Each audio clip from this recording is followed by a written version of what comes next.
नमस्कार आमे एसएचजी नियमित बैठक सदस्य कारोबार प्रवेश करुछु। एथिरे आमे बाध्यतामूलक संचय एवं ऋण परिशोध प्रवेश करिछु। आसंतु जानिबा अन्यान्य रसीद एवं अन्यान्य देय विषय। एहा सदस्य अन्यान्य रसीद एवं देय। जदि एही बैठकरे सदस्यंको ठारू कौनसी रसीद मिलिछि तेबे आपण ताहा प्रवेश करि पारिबे। तीनोटी बिंदु उपरे क्लिक करंतु, रसीद जोड़ंतु। प्रकाररे अंशधन पुंजी अन्यान्य संचय फीओरे निवेश पाई सदस्यंको द्वारा अवदान सदस्यता फी एवं जरिमाना अछि। आसंतु पेनाल्टी नेबा। आजिरो बैठकरे आमे अनितांको ठारू 20 टंका जरिमाना पाइछु। श्याम सहायक गोष्ठी नगद पाइछि। आमे तथ्य संरक्षण करिबु। डाटा सफलतार सह संचय करा जाइछि। जेतेबेले आमे नगद किंबा बैंकरे प्रवेश करिबु आमर बैंक बालांस एवं नगद बालांस वृद्धि पाइबो। तेणु आमे नगदरे प्रवेश करिबा सहित आमर नगद बालांस वृद्धि पाइछि। चालो परवर्ती जिबा। सदस्यंको कारोबाररे आपण एहीपरि रसीद प्रवेश करि पारिबे।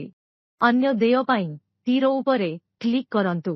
सदस्य उपरे क्लिक करंतु। प्लस बटन उपरे क्लिक करंतु।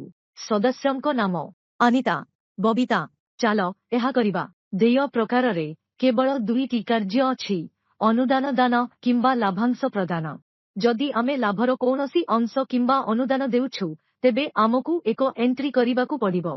जदि एही नियमित बैठकरे तांकर प्रवेश करा जाई नाही तेबे आपणंकु एही प्रवेश करिबार कौनसी आवश्यकता नाही। नियमित बैठकरे जेउ प्रवेश करा जिवो ताहा आपणंकु समान प्रवेश करिबाकु पड़िबो। आसंतु परवर्ती टैब कु जिबा। परवर्ती टैब हेउछि ऋण अनुरोध। आपण केवल ऋण अनुरोध सृष्टि कले ऋण प्रदान करि पारिबे। जदि आजिरो बैठकरे कौनसी सदस्य ऋण दाबी करिसंती तेबे प्लस बटन उपरे क्लिक करंतु। सदस्यंको नाम प्रस्तावित परिमाण चयन करंतु। से 1 लाख टंका मागुछि। 1 लाख टंकार ऋण अवधि केते हेबो? 20 वर्ग। एवं अनुरोधटी केते समय पर्यंत वैध रहिबो? एही अनुरोध 3 मास पाई वैध रहिबो। एहा अक्टोबर 1 पर्यंत वैध रहिबो। आमे एहाकु संरक्षण करिबु। एहीपरि भाबरे आपणंकर ऋण अनुरोध कराजिबो। आमे सदस्यंको ऋण अनुरोध करिछु। धन्यवाद।